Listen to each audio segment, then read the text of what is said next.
Guys, I have failed miserably in getting my garden updates started for the year. I know a lot of you like to watch my progress of my garden, so here we go. First of all, this is my fountain that I bought last year, Burbeth fountain. Quite cute. I always call it a hummingbird bush. The butterfly bush has not yet come in yet. Probably went until June or July, but it's still doing well. Still can't believe this was a $2 twig. I bought it Home Depot on the dead and dying rack years ago, and now it's probably about 8 feet tall, and I'm trimming it back too, so it probably would be about 12 feet high if I wasn't trimming it. The garden phlox, that will come in later as well. The gutter planters, I planted these about 3 weeks ago, and the weather's been perfect for it. It's been sunny but not too hot, and a little bit of rain, so it's keeping everything nice and moist, and I only have to come out here every several days to water. In fact, I didn't even water all week until today. I watered just a little bit.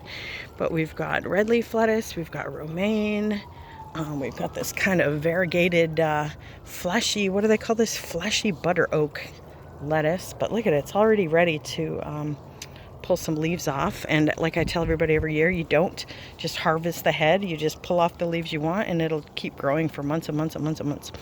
Some more green leaf, red leaf, that variegated one again. I've got some really great romaine this year. Look at these leaves. And as always, I'm gonna like eat one so you can hear how yummy it is. Mmm, yummy. But yeah, it's really good. And then I think this is kind of like a, I'm not sure what this is. It's kind of a green leaf, butter leaf. Oh, that's green oakfeld. That's what it is. That's why I have those little things, huh? It's really good. But yeah, the romaine I'm very pleased with, because romaine is my favorite. I love romaine for whether you're putting in a hamburger or a Caesar salad or any kind of salad. Nice dark green, very healthy, but these look great. And these are, again, I made these several years ago. These are made from vinyl rain gutters. And they're a little warpy, but they're doing okay. Then brand new this year, ta-da! Brand new raised bed frame. For years I've had a wood one, and I noticed last year it was really starting to rot and fall apart, and then after winter it was just like completely coming apart at the end there. And my trellis was falling over because it had no support anymore. So I found this one. It's galvanized steel. I found it on Amazon, and I will put a link. It's empty bottom, open bottom, so you know, for drainage. Obviously we wouldn't have a closed bottom. I guess that's kind of funny to say that, but a lot of people don't realize that that's how these raised beds work. You're basically surrounding dirt with a frame. But it easily went together. There's just a set of 8 screws on each corner. So I think it was like 48 screws that I had to put together by hand. And I basically did these 2 U sections inside one night, and then brought them out the next day and assembled everything. And took off the old frame, and then I had to cut away because it wasn't quite 8 feet. It was like this inches, like maybe 2 inches shy on each end and a little bit narrower. So I had to kind of trim away, but it was kind of funny because the soil was nice and moist, and so it stayed together like this big old cake. So it wasn't that hard to, I just shoveled out some dirt and then I added the dirt back in. And this is a 12-inch high frame.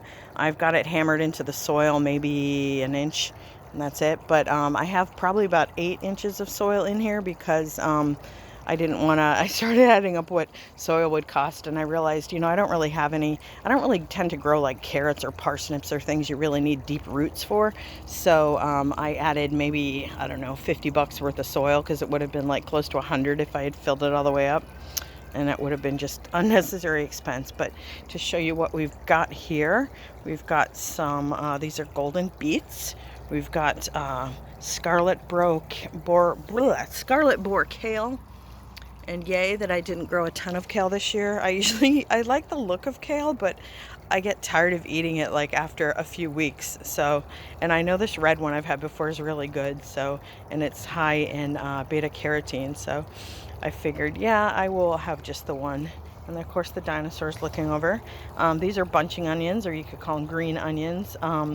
I can't even remember. I grew these before, and I don't remember that I ever grew like an actual onion that I picked out of the ground. It was more like for the tops that I grew them for. We've got a couple of times. I just noticed this guy. I'm like, what are you doing over here? I think I forgot to put you back in the soil when I had to pull. I had these planted, and I had to move everything and redo them when I put the new frame in. So these beans need to go back over there. But we got snow peas, and I think these two types of, what have I got? I've got snow dwarf peas, and I've got, nope, it's all snow. So this will all be snow peas going up. I did not find that bean that I had last year that just went crazy on this on here, but I might do, maybe once these guys are done, then I'll plant them, because beans can grow for quite a long time. So you can have, they grow really quickly, and you could actually do 2 separate batches of them, because once these ones are done, I could just dig them out and put the new ones in. Over here we've got some sugar snap peas, and then some green arrow beans. We've got more of the onions here, and then these will be Brussels sprouts, and these are kind of a they don't tend to grow as high, Brussels sprouts, so I thought I would try them out. I redid the trellis. The trellis, I thought I was going to have to get a whole new one, because I wasn't sure how I would attach it to the wood. But since this is so deep with soil, and because there's little screws in there that I can kind of wedge it against, and because it was slightly narrower than the 4 feet, I just wedged it in here and then took my mallet and hammered it in, and it's pretty solid. And then I bought a new, this is just a green string trellis. I love these string trellises. They don't last forever, but I mean, you get maybe, I think I got like 5 years out of the last one, and it cost me like $5. So then I just attach it with the tie wraps and then trim away the tie wraps. But I think it looks awesome. But the whole look of the, I love the look of I love my metal windmill, and now it has a metal frame.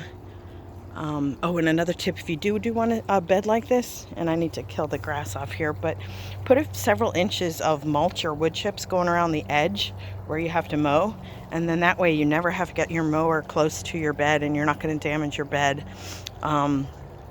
And you don't have to bring a weed whacker in either. So when I mowed the lawn, I just turned right through here, and it was like so fast.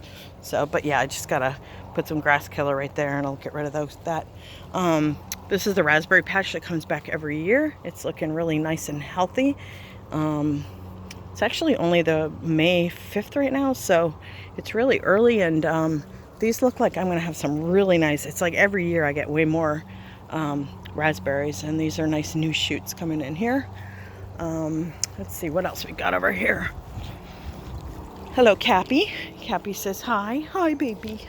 We have got some, I'm going to try some cucumbers this year, and I'm going to try to trellis them up here. So we'll see how that goes.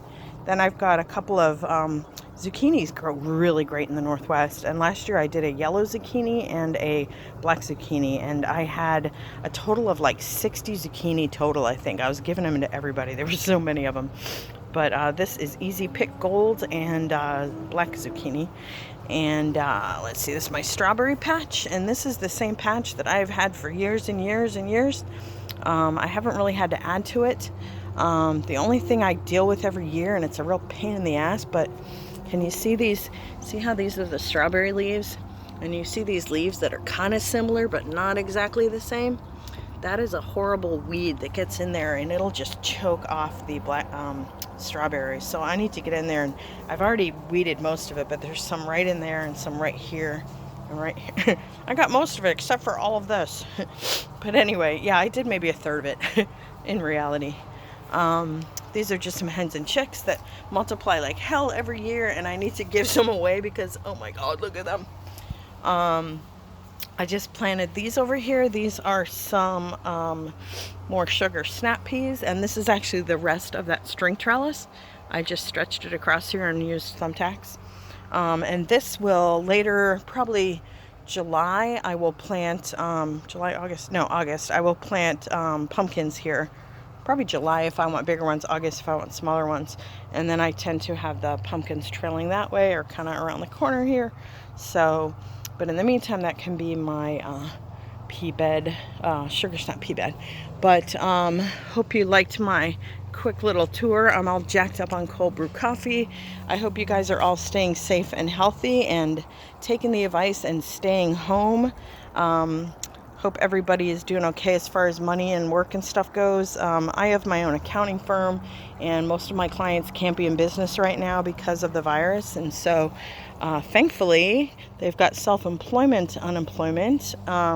So I was able to get on that, which is great. And with that federal money coming in each week, the extra $600, it's really awesome. So if you're self-employed and haven't yet done so, file unemployment. And look at Cappy with a big old chunk of grass because I just mowed the lawn.